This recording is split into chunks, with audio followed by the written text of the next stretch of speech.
So yesterday I released the Entity Salience Optimization Agent and did a video with that. I did a workflow where we took an entity and ended up with a fully drafted article. But today I'm actually going to show you, because the agent itself, that was just one of like 1,000 different workflows and functions the agent can do. It's not all based around, it's not all based around having access to anything to do with Google's NLP API. This has already been trained with all of those best practices built in, and an LLM inherently has very high capabilities of understanding the concept of NLP optimization. Quite frankly, if it didn't, the LLM wouldn't work. Simple as that. So yeah, to save going down a rabbit hole with that argument, we'll just say as simple as that. LLMs understand NLP very well and can complete tasks very well. So anyway, this guide today, we're going to look at SERP features. This is a really good workflow that's written into this. And this guide is going to walk you through. I'm going to have prompts included of what you're going to do to optimize for SERP features. It's going to build SERP feature templates, which means it's actually trained to determine which SERP feature matches your response best. Well, let's go through it from the top anyway, what you learn in the guide. How to craft optimal prompts for what we call query question pairing, query question, and we're going to do a query question SERP templates for it.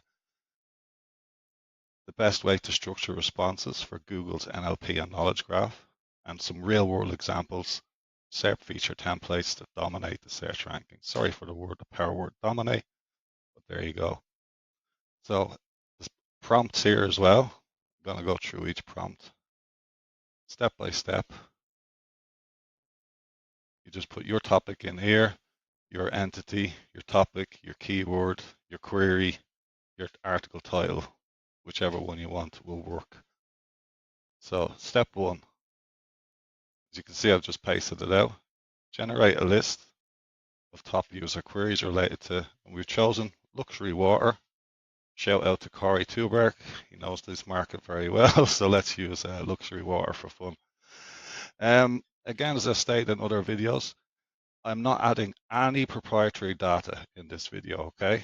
You can obviously use the upload feature in GPT when you're doing any project. You can upload every piece of proprietary data under the sun that you can get your hands on, from all of your favorite keyword tools, all your NLP, anything you want, upload it there. Upload your brand information, your competitors' information, upload screenshots or PDF save files of their page, their competing pages. You upload everything you can up here before you start any project.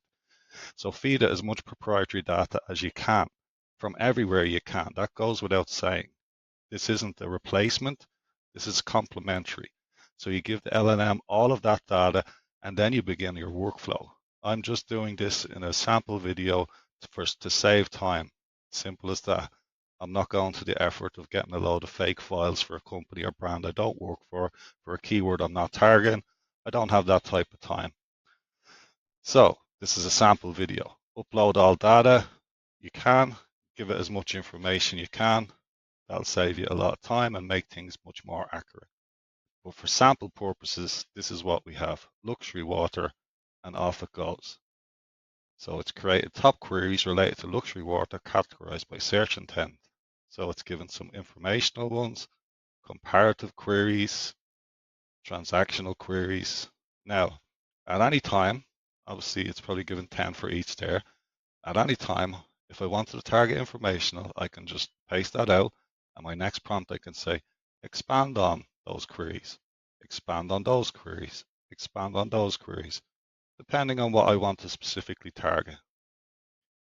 So I've gone to the second prompt now, which I've pasted up from the user guide above, which is step 2. So now for each query in the network, generate an optimized SERP response using the best format, paragraph, list, table, to increase snippet visibility. So now it's gone off and it's been trying to decide which it feels is the best per query through sentiment analysis. What's the best response? So the best response it said for this was the paragraph answer. It gave the answer, optimized. Second, this time it's decided to pick a featured list.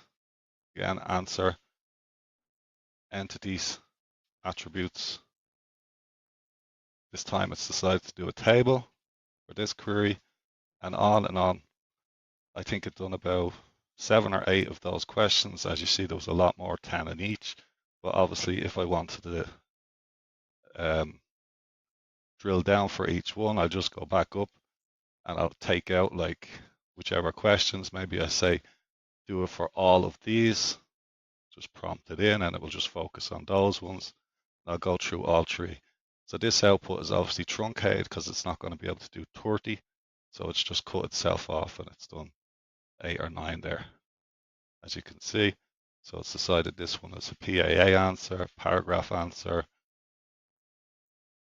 And again, on the first sweep of that, if I wasn't happy, I could always just stop here and I could ask it, say, IDA semantic optimizations to the last set of answers, and let it go off and do a reiteration of it will basically re-optimize what it's already optimized.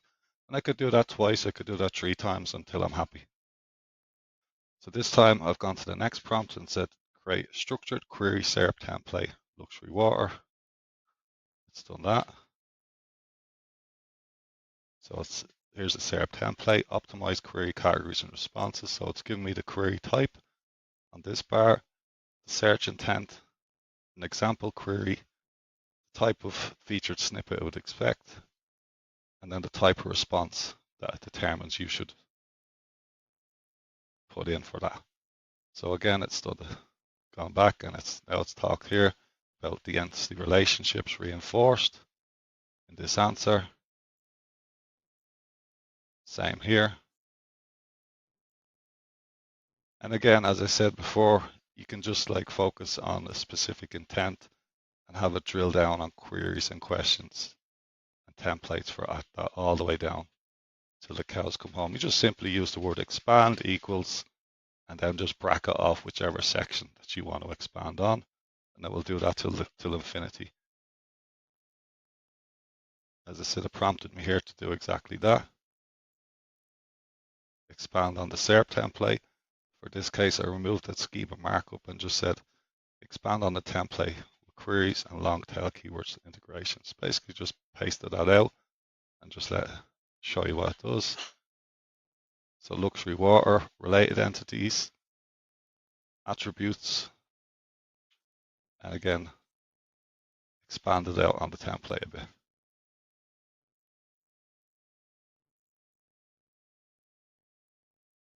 So really nice workflow.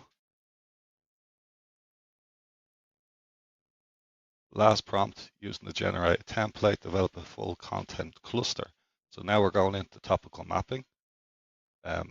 Not really the purpose of this video, another video, but it certainly can do that.